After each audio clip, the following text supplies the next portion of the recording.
It was a scorching summer afternoon. The sun beat down on us as we walked. Sarah, my girlfriend, and I were bored out of our minds. We had already seen every movie at the theater. We had already played every game at the arcade. There was nothing left to do. "Hey," Sarah said, breaking the silence. "My parents told me about this creepy old house down the street. They say it's haunted." I scoffed. "Haunted? You don't actually believe that, do you?" She shrugged, a mischievous glint in her eye. Maybe, maybe not. But wouldn't it be fun to find out?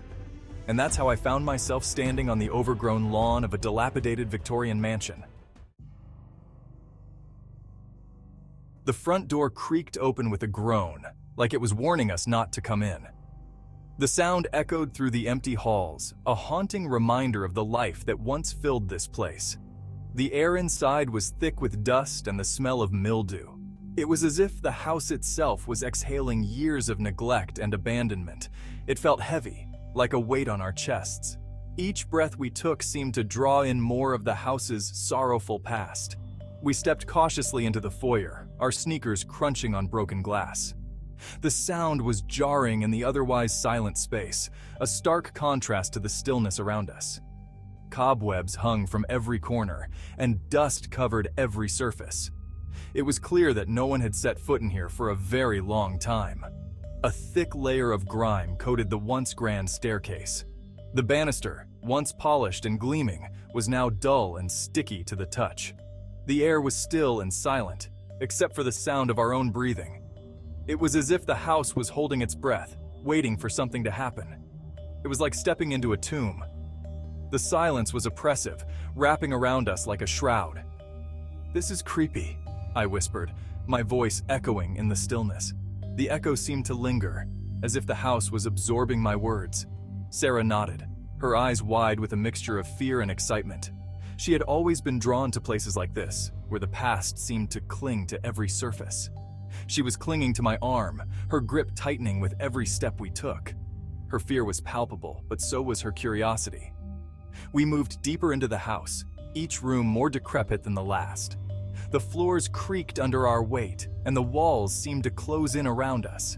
The wallpaper was peeling, the furniture was rotting, and the air was thick with the smell of decay. It was a stark reminder of the passage of time and the inevitability of decay. It was like time had stood still in this house, frozen in some bygone era.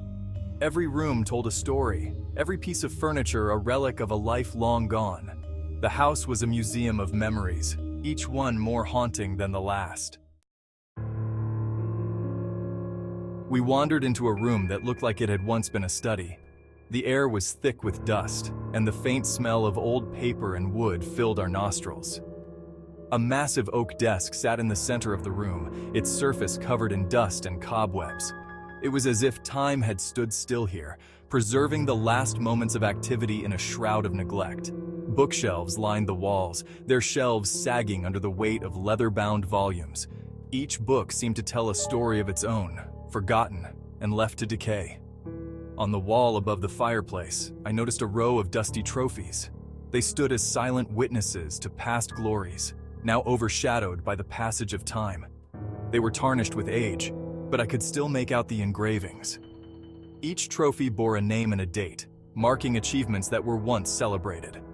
They were all for track and field, each one bearing the name Robert Thompson. It was clear that Robert had been a remarkable athlete, his victories immortalized in these now forgotten relics. "Looks like someone was a bit of a track star," I said, trying to break the tension. My voice echoed slightly in the stillness, adding to the eerie atmosphere. Sarah didn't reply. She was staring at something at the back of the room. Her eyes were wide, and her face had a look of both curiosity and fear. I followed her gaze and saw a rocking chair in the corner. It looked ancient, its wood worn and its seat covered in dust. It was moving slowly back and forth, creaking rhythmically in the silence. The sight sent a chill down my spine, as if the chair was haunted by the memories of those who once sat in it. My heart started to pound in my chest. I couldn't shake the feeling that we were being watched. The air felt heavy, like something was pressing down on us. I could feel a cold sweat prickling at the back of my neck. "Do you ever feel like someone is watching you?" Sarah asked, her voice barely a whisper. I nodded, too scared to speak. We both stood there for a moment, listening to the sound of our own breathing and the creaking of the rocking chair. The silence was deafening. Maybe we should go, I finally said, my voice cracking. Sarah nodded and we turned to leave the room, but as we did, I swear I saw something move out of the corner of my eye. It was just a flicker of movement, a shadow shifting in the dim light, a shadow shifting in the dim light, but it was enough to send a jolt of fear through me. My heart raced, and I could feel the hairs on the back of my neck stand up. I stopped dead in my tracks, my eyes scanning the shadows. Every creak of the old house seemed amplified, echoing through the empty rooms. "What is it?" Sarah asked, her voice tight with anxiety. Her eyes darted around, mirroring my own fear. "I thought I saw something," I said, my voice barely above a whisper. "But it's probably nothing." I tried to sound convincing, but even I didn't believe my own words. We stood there for a moment, listening intently. The silence was absolute. The only sound was the pounding of our hearts. It felt like the house itself was holding its breath, waiting. I told myself it was just my imagination, a trick of the light, but deep down, I knew something was off. We continued down the hallway, our pace quickening with every step. The air felt heavier and the shadows seemed to grow darker. We just wanted to get out of that house. The sense of dread was overwhelming, pushing us forward. But as we passed by a doorway, I saw it again. This time, it was clearer, a figure standing in the shadows watching us. My breath caught in my throat and I grabbed Sarah's arm. We needed to leave, and fast. A dark figure, tall and imposing, stood silently in the shadows. I couldn't make out any features, just a silhouette against the darkness. But I could feel its eyes on me, cold and menacing. Fear gripped me, paralyzing me in my tracks. I couldn't breathe, I couldn't move. I could only stare at the figure, my mind racing to make sense of what I was seeing. The figure took a step towards us, and that's when I snapped out of it. "Run!" I screamed, grabbing Sarah's hand and pulling her along with me. We didn't look back. We didn't stop running until we were safely out of the house and back on the street. We collapsed on the curb, gasping for breath, our hearts pounding in our chests. I looked back at the house, my blood running cold. The windows seemed to be watching us, like eyes peering out from the darkness.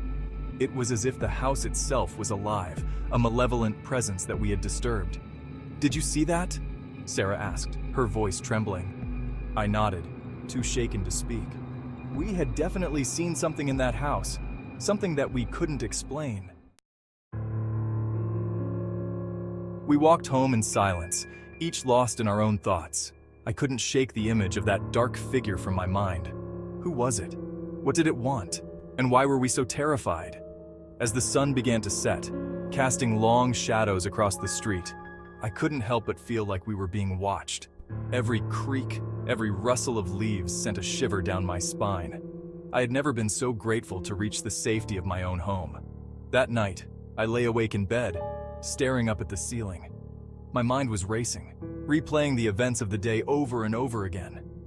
I couldn't shake the feeling that we had stumbled upon something dark and sinister in that abandoned house. The next day, I tried to convince myself that it was all just a figment of our imaginations. We had let our fear get the best of us, that's all. There was no such thing as ghosts. But deep down, I couldn't shake the feeling that something wasn't right. The way the figure had moved, the coldness in its eyes, it all felt too real to be a figment of our imaginations. We never went back to that house, and we never spoke about what we saw that day. But the memory of that dark figure still haunts me to this day. A chilling reminder that there are some things in this world that we can't explain. The experience changed me. I used to laugh at ghost stories, but now I'm not so sure. The world suddenly seemed full of shadows and whispers. I couldn't shake the feeling that something was watching me, lurking just beyond my sight. I learned that day that some mysteries are best left unsolved. Some doors are best left unopened. And some houses are best left abandoned. Because you never know what might be lurking in the shadows, waiting to be discovered.